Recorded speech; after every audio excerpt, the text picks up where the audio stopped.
అందరికీ నమస్కారం. ఈరోజు కథ హిట్లర్ ఎపిసోడ్ 237 మెమరీ రియాక్షన్.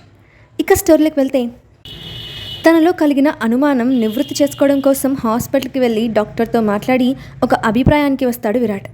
అదే రోజు విపరీతమైన తలనొప్పి కారణంగా కీర్తితో కలిసి హాస్పిటల్కి వచ్చిన హాస్ని డాక్టర్కి విరాట్కి మధ్య జరిగిన డిస్కషన్ మొత్తం విని నిర్ఘాంతపోయింది. విరాట్కి గతం గుర్తు రావాలంటే తను మానసికంగానూ మరియు శారీరకంగానూ దగ్గర కావాలని అర్థమైన హాస్ని మనసు భారంగా మారిపోయింది. అతనికి తనలో ఉన్న అనుబంధం గుర్తు చేయాలంటే తన ఆత్మాభిమానం పక్కన పెట్టాలని నిర్ణయించుకుంది.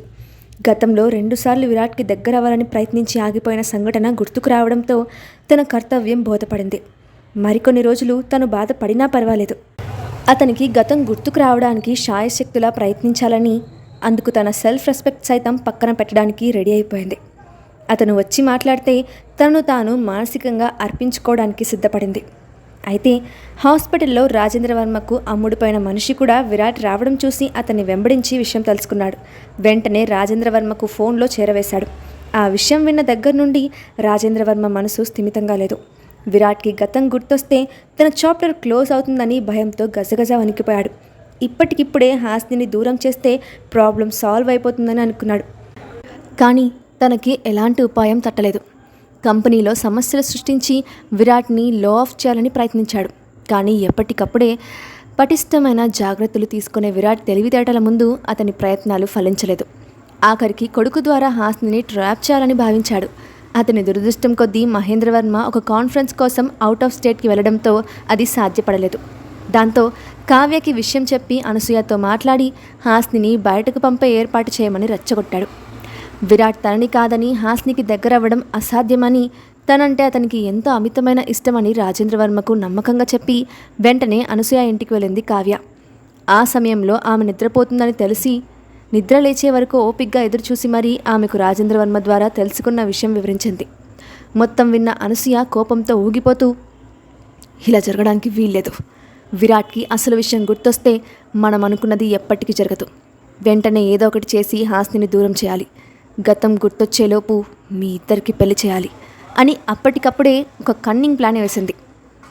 కానీ ఆమె ఇంప్లిమెంట్ చేసే సమయానికి హాస్ని విరాట్ మాట్లాడుకొని ఒక నిర్ణయానికి వచ్చి మొబైల్ ఆఫ్ చేయడంతో ఆమెకు వారం రోజుల దాకా అవకాశం రాలేదు. ఆ సాయంత్రం ప్యాలెస్కి చేరుకున్న హాస్ని ఫ్రెష్ అప్ అయి వచ్చేసరికి బెడ్ మీద కూర్చొని దీర్ఘాలోచనలో మునిగిన విరాట్ కనిపించాడు. అదే సమయంలో అతని చేతిలో ఉన్న పేపర్ ఎగిరి హాస్ని కాళ్ళ దగ్గర పడటంతో తీసి చూసింది. అది గతంలో తాను పెట్టుకున్న రూల్స్ పేపర్ కావడంతో ఆ పేపర్ కావ్య గదిలో ఉన్నప్పుడు చింపేసింది కదా, ఇప్పుడు ఈయనకి ఎక్కడి నుండి దొరికింది అని ఆశ్చర్యంగా అనుకుంటూ అతని ముందుకు వెళ్ళి నిలబడింది. కళ్ళెదురుగా నిలబడిన వ్యక్తిని చూసి ఆలోచనలో నుండి బయటకు వచ్చిన విరాట్, నేను నీతో ఒక ముఖ్యమైన విషయం మాట్లాడాలి అనుకుంటున్నాను హాస్ని. నేను నా గతాన్ని తెలుసుకోవాలనుకుంటున్నాను. అందుకు సాయం చేస్తావా? ఈ పేపర్స్లో ఉన్న రూల్స్ కొన్ని రోజులైనా ఫాలో అవుతావా అని సూటిగా ఆమె కళ్ళల్లోకి చూశాడు. అప్పటికే అతను మాట్లాడే విషయం గురించి ఒక అంచనాకి వచ్చిన హాస్ని, మీరు గతం తెలుసుకుంటే నాకంటే ఆనందించే వాళ్ళు ఎవరుంటారు? అందుకు నేను చేయాల్సిన పని ఏమైనా ఉంటే ఖచ్చితంగా చేస్తాను. భర్తగా అడిగే హక్కు మీకుంది. దానికి ఎలాంటి రూల్స్ అవసరం లేదు అని నమ్మకంగా చెప్పింది. ఆ మాటకి ఆమె కళ్ళల్లోకి సూటిగా చూస్తూ, I want you physically and mentally. భార్యగా నీ ధర్మాన్ని పాటిస్తావా? భార్యాభర్తలుగా మన మధ్య ఫిజికల్ రిలేషన్ గతంలోనే ఉండి ఉంటుంది కదా, ఇప్పుడు మళ్ళీ మొదలు పెట్టడానికి నీకేమైనా అభ్యంతరం ఉందా అని అడిగాడు. అతను తలుచుకుంటే తనను సొంతం చేసుకోవడం క్షణాల్లో పని. కానీ మనసులో ఏదో ఒక మూల తన గురించి ఆలోచన ఉండటంతోనే ఇలా అడుగుతున్నాడని అర్థం చేసుకున్న హాసిని అతని వైపు ఆరాధనగా చూస్తూ అతని చేతిలో తన చేతిని ఉంచి సమ్మితమని తెలిపింది. ఆమె రియాక్షన్ గమనించిన విరాట్ ముఖంలో చిరునవ్వు వచ్చి చేరింది. వెంటనే ఆమె వైపు చూస్తూ, ఒక వారం రోజులు మనం మాత్రమే పీస్ఫుల్గా టైం స్పెండ్ చేసేలా ఏదైనా ఔటింగ్కి వెళ్దామా అని అడిగాడు. మీరు ఇప్పుడిప్పుడే జరిగిన ప్రమాదం నుంచి కోలుకుంటున్నారు. ఇలాంటి సమయంలో రిస్క్ తీసుకోవడం మంచిది కాదు. పైగా మనకి ఈ గదిలోనే చాలా స్వీట్ మెమరీస్ ఉన్నాయి. కాబట్టి మనం ఇక్కడుంటేనే బాగుంటుందని నా ఉద్దేశం అని చెప్పింది హాసిని. ఒక ముఖ్యమైన విషయం చెప్తున్నాను. ఇది కేవలం నా గతం కోసం నేను చేసే ప్రయత్నం తప్ప పర్సనల్ ఫీలింగ్స్తో కాదు. మళ్ళీ నువ్వు కోరుకున్నట్టు నేను ప్రవర్తించలేదని డిసప్పాయింట్ అవ్వకు. ఈ వారం రోజులు ఎలాంటి డిస్ట్రక్షన్ లేకుండా మనకే మనం గడపాలని ప్రయత్నించాలి. పూర్తిగా మన గదిలోనే ఉంటున్నాం. అవసరమైతే తప్ప అడుగు బయట పెట్టడానికి కూడా వీల్లేదు. మన స్పేస్లోకి మూడో వ్యక్తి కూడా రాకూడదు అని చెప్తూ ఒక్క క్షణం ఆగిపోయాడు విరాట్. అదే సమయంలో అతని మైండ్లో 15 రోజులు పూర్తిగా గదిలోనే అంకితం అని అతను మాట్లాడుతున్నట్టు ఫ్లాష్ వచ్చిపోయింది. మళ్ళీ గుర్తు తెచ్చుకోవడానికి ప్రయత్నించినా ఫలితం లేకుండా పోయింది. దాంతో నేను డిసిషన్ చెప్పిన వెంటనే మైండ్లో ఫ్లాష్ వచ్చిందంటే నేను సరైన దారిలోనే ఆలోచిస్తున్నాను. ఈ వారం రోజులు వీలైనంత త్వరగా గతాన్ని గుర్తు చేసుకోవడానికి ప్రయత్నిస్తాను. చాలా సమస్యలకు పరిష్కారం తెలుసుకోవాలంటే గతం తెలుసుకోవడం తప్పనిసరి అనే నిర్ణయానికి వచ్చి దాస్కి కాల్ చేసి వారం రోజులు తను బిజీగా ఉంటానని, బాగా ఎమర్జెన్సీ అయితే తప్ప తన దగ్గరికి రావద్దని ఆర్డర్ పాస్ చేసి మరికొన్ని ఇన్స్ట్రక్షన్స్ ఇచ్చి కాల్ కట్ చేశాడు విరాట్.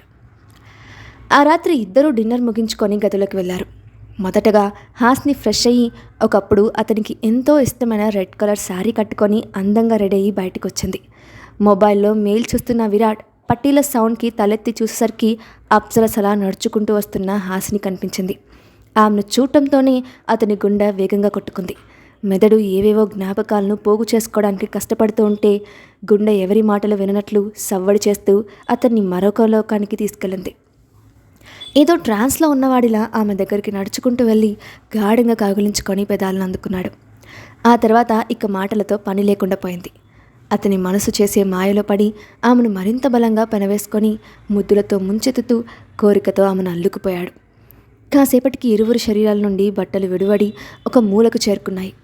కలిసిన మనసుల సంగమంతో ప్రయాణిస్తూ తనువుల తపనలను తగ్గించుకోవడానికి ప్రయత్నించారు. ఒకరినొకరు కలిసిపోతూ ఒకరితో ఒకరు పోటీపడి ప్రేమను పంచుతూ ఇరువురి శరీరాల మీద అంతులేని పంటిఘాట్లు, గోటి గుర్తులు బహుమతులుగా ఇచ్చుకుంటూ ఎన్నో రోజుల విరహవేదనను తీర్చుకునే పనిలో పడ్డారు. ఆ క్షణం అతనికి గతం గుర్తుకు రాలేదన్న విషయం జ్ఞాపకం లేదు. ఆమెకు తన వాస్తవ పరిస్థితి కూడా గుర్తుకు రాలేదు. తమకు బయట ప్రపంచంతో పని లేదన్నట్లు ఒకరిలో ఒకరు కలిసిపోతూ లెక్కలేనన్నిసార్లు శరీర దాహాన్ని తీర్చుకుంటూ ఆ రాత్రిని గడిపేశారు. మరుసటి రోజు ఉదయం నిద్రలేచిన విరాట్కి రాత్రి జరిగిందంతా ఒక కలలాగా అనిపించింది. అతని మనసంతా తెలియని సంతోషంతో నిండిపోయింది. అది ఎందుకో అర్థం కాక ఆలోచనలో పడ్డాడు. రాత్రి నేను నన్ను ప్రపంచాన్ని అంతా మర్చిపోయేలా ప్రవర్తించాను. మా ఇద్దరి మధ్యలో ఏదో దూరం తగ్గినట్లు అనిపిస్తోంది. కోల్పోయింది ఏదో తిరిగి పొందినట్లు మనసంతా సంతోషంగా ఉంది. గతంలో లేని ఫీలింగ్స్ అన్నీ ఇప్పుడు ఎందుకు కొత్తగా అనిపిస్తున్నాయి? నేను నిజంగానే హాస్నిని ప్రేమించానా? కానీ నన్ను మోసం చేసిన అమ్మాయిని ఇలా అంగీకరించానా అని తాను తాను ప్రశ్నించుకున్నాడు.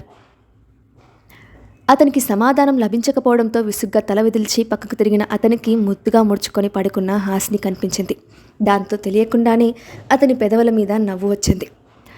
అసంకల్పితంగా తన చేతిని ఆమె జుట్టు మీద వేసి ప్రేమగా నిమిరాడు. అంతలోనే తన ప్రవర్తనకి ఆశ్చర్యపోతూ చేతిని వెనక్కి తీసుకొని ఫ్రెష్ అయ్యి బాల్కనీలోకి వెళ్ళాడు. కాసేపటికి నిద్రలేచిన హాస్ని రెడీ అయ్యి వచ్చి మనసులో దాడి చేస్తున్న ప్రశ్నల గురించి ఆలోచిస్తూ ఉండిపోయింది. ఇద్దరి మధ్య జరిగిన దానికి ఒక పక్క సంతోషంగా ఉన్న విరాట్ ఎలా రియాక్ట్ అవుతాడో అని భయపడుతోంది. అప్పుడే లోపలికి వచ్చిన విరాట్ తన ధ్యానంలో ఉన్న ఆమెను గమనించి సైలెంట్గా టిఫిన్ ప్లేట్ ఆమె ముందు పెట్టి తను తినడం మొదలుపెట్టాడు. ఇద్దరి మధ్య మాటలు సాగలేదు. లైబ్రరీలాగా నిశ్శబ్దంగా ఉన్న గదిని చూసిన హాస్నికి విసుగు వచ్చింది. బాబోయ్, ఇలా ఉంటే చాలా కష్టం. గతం సంగతి దేవుడు ఎరుగు. వారం రోజులకి నేను మెంటల్ హాస్పిటల్కి అంకితం అయిపోతాను. అర్జెంటుగా పాత హాస్నిని బయటకు తీసి ఓల్డ్ సీన్స్ రీక్రియేట్ చేస్తే బెటర్. తొందరగా గతం గుర్తొచ్చే ఛాన్స్ ఉంటుంది అని నిర్ణయానికి వచ్చిన ఆమె వెంటనే ఆచరణలో పెట్టింది. అందులో భాగంగా పిచ్చి పనులు చేస్తూ అతడితో మాటలు యుద్ధం చేస్తూ కాన్సన్ట్రేషన్ మొత్తం ఆమె మీదకి షిఫ్ట్ చేసుకుంది. ఎప్పటిలా ఆమె తింగరి పనులతో అతనికి కోపం తెప్పిస్తూ రెచ్చగొడుతూ నవ్విస్తూ కోతి పనులతో పూర్తిగా తన మాయలో పడేసింది. ఆమె వల్ల వచ్చిన తిక్కని ఆమె దగ్గరే తీర్చుకుంటూ ఆమెతో రొమాంటిక్గా టైం గడుపుతూ అప్పుడప్పుడు కోప్పడుతూ అవసరాన్ని బట్టి నెత్తి మీద 4 మొట్టికాయలు వేస్తూ వారం రోజులు గడిపేశాడు విరాట్. వారం గడిచేసరికి కొన్ని మెమరీస్ పోగు చేసుకున్నాడు. అయితే అన్నీ అస్పష్టంగా ఉండటంతో ఆమెతో ఉన్న బంధం పట్ల అతనికి అస్సలు క్లారిటీ రాలేదు. అందులో కొన్ని వాళ్ళు గొడవలు పడిన సందర్భాలు కావడంతో అతను మరింత అసహనానికి లోనయ్యాడు. ఈ ఇద్దరు తమ లోకంలో తాము ఉండగా కావ్య, అనసూయల పరిస్థితి దారుణంగా తయారైంది. ప్యాలెస్లో ఉన్న తమ మనుషుల ద్వారా వారిద్దరూ వారం రోజులుగా గదిలో నుండి బయటకు రాలేదని తెలిసి కోపంతో రగిలిపోయారు. ఇద్దరూ కలిసి ఉండటంతో ఏదేదో ఊహించుకుంటూ నిప్పులు తొక్కిన కోతిలా చిందులు వేశారు. ఇంకొన్ని రోజులు ఇలాగే గడిస్తే విరాట్ పూర్తిగా తమ చెయ్యి దాటిపోతాడని భావించిన వాళ్ళు తాము వేసిన మాస్టర్ ప్లాన్ అమలుపరిచే దిశగా పావులు కదిపారు. తన చుట్టూ భయంకరమైన ఉచ్చు బిగుసుకుంటుందని తెలియని హాసిని వారం రోజులు భర్తతో సంతోషంగా గడిపి అదే రోజు బయటకు వచ్చింది. రెడీ అయ్యి బ్రేక్ఫాస్ట్ చేయడానికి డైనింగ్ టేబుల్ దగ్గరికి వస్తున్న ఇద్దరి ముఖాలు కలకల్లాటంతో అది గమనించిన సరిత సంతోషపడింది. అమ్మయ్య, ఇద్దరూ కలిసిపోయినట్టున్నారు. ఇప్పటికైనా మంచి రోజులు వచ్చాయి. ఈ జంటకు ఎవరి దిష్టి తగలకూడదు అని మెడికల్ విరిచింది. ఇద్దరూ బ్రేక్ఫాస్ట్ ముగించి ఆఫీస్కి బయలుదేరుతున్న సమయంలో కంగారుగా అక్కడికి వచ్చిన సూరజ్, సార్, అనసూయ మేడం అనారోగ్యంతో హాస్పిటల్లో అడ్మిట్ అయ్యారని ఇప్పుడే కాల్ వచ్చింది అని చెప్పాడు. ఆ విషయం వినడంతోనే వేగంగా బయటకు కదిలాడు విరాట్. అతన్ని అనుసరించింది హాసిని. కారులో కూర్చున్న ఆమె ఆలోచనలు పరిపరి విధాలుగా సాగిపోతున్నాయి. అసలు అత్తగారు నిజంగానే అనారోగ్యం పాలయ్యారా, లేక మరేదైనా కొత్త నాటకం మొదలుపెట్టారా అని. కాసేపటికి కారు హాస్పిటల్కి చేరడంతో ఇద్దరు లోపలికి వెళ్ళేసరికి ఐసీయూ బయట దిగులుగా కూర్చున్న కావ్య కనిపించింది. అప్పటికే ఆ ఇద్దరు రావడం గమనించిన కావ్య కన్నీళ్లు తుడుచుకుంటున్నట్లుగా నటిస్తూ తలదించుకొని కూర్చుంది. ఆమె దగ్గరికి వేగంగా వెళ్ళి, ఏం జరిగింది కావ్య, సడన్గా అమ్మ ఎందుకు హాస్పిటల్లో అడ్మిట్ అయ్యారు అని అడిగాడు విరాట్. అతను అడగడం ఆలస్యం. వేగంగా పైకి లేచి హక్ చేసుకొని, నీకు అన్ని విషయాలు చెప్పి బాధపెట్టడం ఇష్టం లేదు విరాట్, కానీ చెప్పక తప్పదు. అత్తయ్య నీ విషయంలో చాలా బెంగ పెట్టుకున్నారు. నీ చుట్టూ మోసం చేసేవాళ్ళు ఉండటంతో నీ జీవితం ఏమైపోతుందో అని భయపడుతున్నారు. మెమరీ లాస్ కారణంగా నిజమేంటో తెలుసుకోలేక చిక్కుల్లో పడతావేమో అని బాధపడ్డారు. గత వారం రోజులుగా నీ నుంచి ఒక్క ఫోన్ కాల్ కూడా రాకపోవడం, కనీసం చూడటానికి కూడా రాకపోవడం ఆమెను తీవ్రంగా బాధించింది. నీ గురించి ఆవిడ ఆలోచిస్తూ నిద్ర లేకుండా గడపడం వల్ల మైగ్రేన్ ఎక్కువైపోయింది. దాని ఫలితంగానే హాస్పిటల్లో అడ్మిట్ అవ్వడం అని కన్ను కొట్టి హాస్ని వైపు చూసి చెప్పింది. దేవుడా, ఈ యాక్టర్స్ కొత్త నాటకం మొదలుపెట్టారా? ఇప్పుడు మా పిచ్చి మహారాజు వాళ్ళ మాటలు నమ్మేసి నాతో యుద్ధానికి దిగుతారేమో. వారం రోజుల ప్రయత్నం మళ్ళీ మొదటికి వస్తుందా? ఇద్దరి మధ్య ఇప్పుడిప్పుడే తగ్గుతున్న దూరం మళ్ళీ పెరగనుందా అని భయపడింది హాస్ని. కొద్దిసేపటి తర్వాత బయటికి వచ్చిన డాక్టర్ నేరుగా విరాట్ దగ్గరికి వచ్చి, మీ మదర్ దేనికో ఆందోళన పడుతున్నారు. ఆమెతో ఒకసారి మాట్లాడి అదేంటో తెలుసుకొని తగ్గించే ప్రయత్నం చేస్తే మంచిది. ఆమెకి మాటిమాటికి ఇలాంటి పరిస్థితి ఎదుర్కోవడం మంచిది కాదు. ఆమెను కేర్ఫుల్గా చూసుకోండి అని చెప్పి వెళ్ళిపోయాడు. వెంటనే లోపలికి వెళ్ళిన విరాట్కి బెడ్ మీద కళ్ళు మూసుకొని పడుకున్న తల్లి కనిపించి మనసు భారంగా మారిపోయింది. అక్కడున్న చైర్లో కూర్చొని తల్లి చేయి పట్టుకొని, ఇప్పుడు నీకు అంత సమస్య ఏం వచ్చింది మామ్? ఎందుకు నా గురించి అంతలా ఆలోచిస్తున్నావు? నా సిచ్యువేషన్ని నేను హ్యాండిల్ చేసుకోగలను. మీరు అనవసరంగా నా గురించి ఆలోచించి హెల్త్ పాడు చేసుకోకండి అని చెప్పాడు. నీ గురించి బాధపడకుండా ఎలా ఉంటాను విరాట్? నువ్వు నాకు ఒక్కగానొక్క కొడుకువి. ఆ హాసిని ఇదిగో నీ జీవితంలో ఉన్నంత వరకు నాకు మనశ్శాంతి ఉండదు. తన వల్లే నీకు ఈ పరిస్థితి వచ్చింది.